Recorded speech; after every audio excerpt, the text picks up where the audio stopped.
Hey there folks, welcome to Spectrum Pulse. We talk about music, movies, art, and culture, and today we're going to be talking about the newest album from Young the Giant, called Home of the Strange. So let's first go back to the beginning of 2014. I was still getting a handle on this series, and I started getting requests to cover the newest album from Young the Giant. Now I wasn't really familiar with the band, the most I knew them from came from Glee, and even that was just cough syrup, so I went back through their discography, and I was mostly indifferent. There's a term I adopted around that time called silent majority acts, bands that critics might not care about or even bother to review, and yet somehow they do just enough to end up on every single middle brow playlist you'll find. And at least for their self-titled debut album, Young the Giant really fit into that niche. A lot of colorless liquid guitars, blurry production, mostly empty lyrics, and a frontman that just did not stand out for me, especially on that debut. But with the introduction of Justin Mendel Johnson to the production team for their sophomore follow-up, I had some hope that things might develop a little bit more cohesion, and that didn't happen. Look, I went back to re-listen to Mind Over Matter to see if I had indeed been too hard on that album, and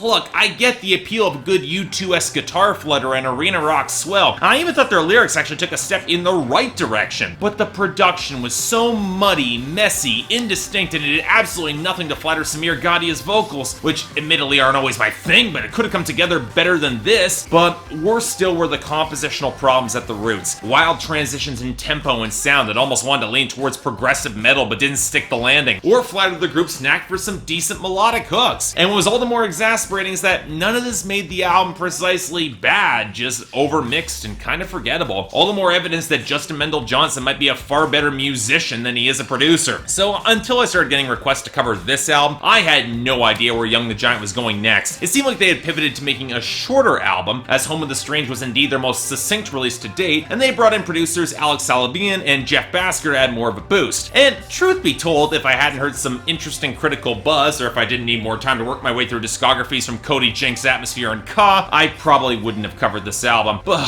what the hell? I've got no ill will towards Young the Giant, beyond just kind of indifference. I don't hate this band. So how did the album turn out? Well, I can say this. I'd argue this is easily Young the Giant's best album to date. Talk about a man taking a hard left turn to get right back on track, because I was genuinely surprised how much the band was willing to correct their course and seemingly respond to the majority of criticisms they received while still maintaining a recognizable sound. Now, I don't want to oversell this. You can definitely tell that Young the Giant isn't so much carving its own way as it is grabbing up chunks of other bands and grinding them together, which can make parts of this record feel rather patchwork and fragmented. But again, I don't want to deny that for once, it seems like Young the Giant is on the path to make some decent music that I won't immediately forget, and that's definitely a plus. So let's start off with the biggest shift: the instrumentation and the production, specifically the latter and how it ties into the composition. In sharp contrast to the stabs at progressive rock and metal that they made on Mind Over Matter, Home of the Strange is far more tight and devoted to those hooks. Still kind of scattershot, this isn't a pop release, and Young the Giant really has a bad tendency to meander and not pay off some of the crescendos like on the opener America, but you know what, they're on the right path here. The pre-chorus build to Something to Believe In, the propulsive bass groove on Mr. Know-It-All, to the title track with easily the most energetic blast of blistering drumming and tight groove that this album delivers. Young the Giant, they've got some hooks here, and it's a damn shame that yet again a lot of the production seems to be getting in the way. I've never really been wild about the colorless feel to much of Young the Giant's mixing, and while it's definitely still here, what caught me off guard were how heavily compressed some of the guitar tones were, like on Jungle Youth, or the blocky synths on Repeat, or how in the middle of a pretty elegant acoustic guitar and piano touch slow jam like Art Exhibit, you throw in an interlude with a chunky riff and a squealing high tone.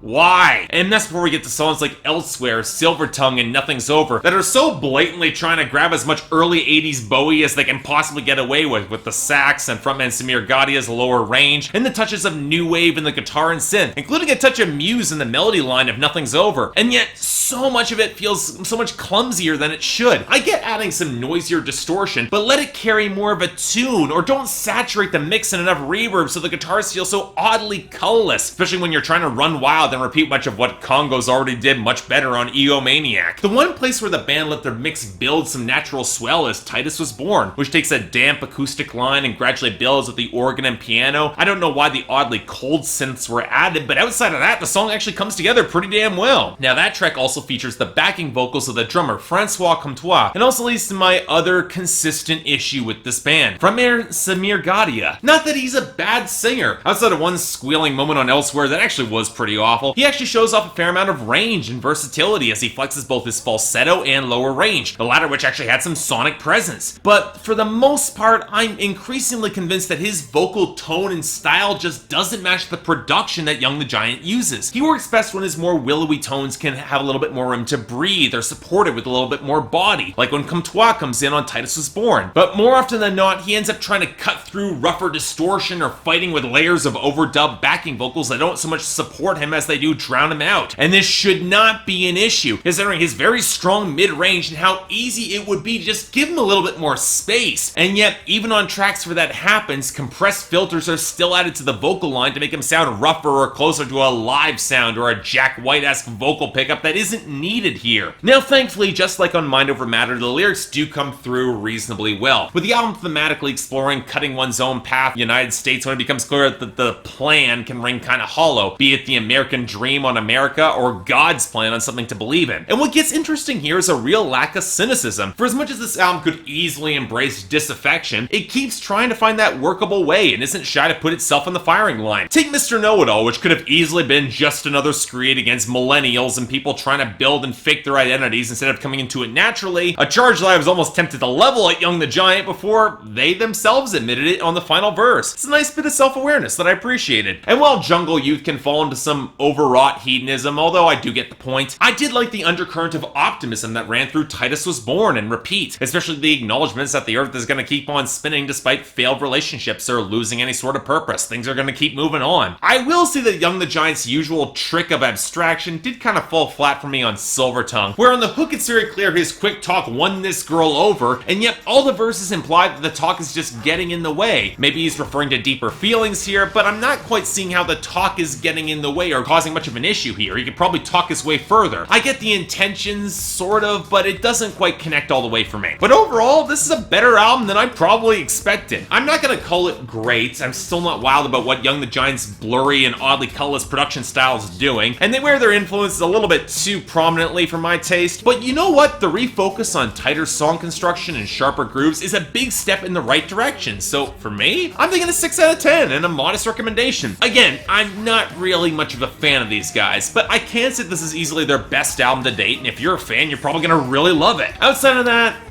between this and the newest R. Kells album, you got a recent selection of some decent pop-leaning indie rock, so yeah, if you're curious, probably worth a listen. So yeah, thanks a lot for watching. If you'd like to like and subscribe, I'd be more than grateful. I know, I'm as surprised that I like this as anybody, but yeah, it's not bad. I'd check it out if you're interested. And I've got the poll up here, so all those you guys who think this is so much better, there's the poll to tell me why I'm so wrong. But outside that, anything else I might be able to do to improve my presentation, or any other albums coming up that you want me to take a look at, I will try to give them a listen. Till then, I'm Mark, you're watching Spectrum Pulse, and I'll see you next time.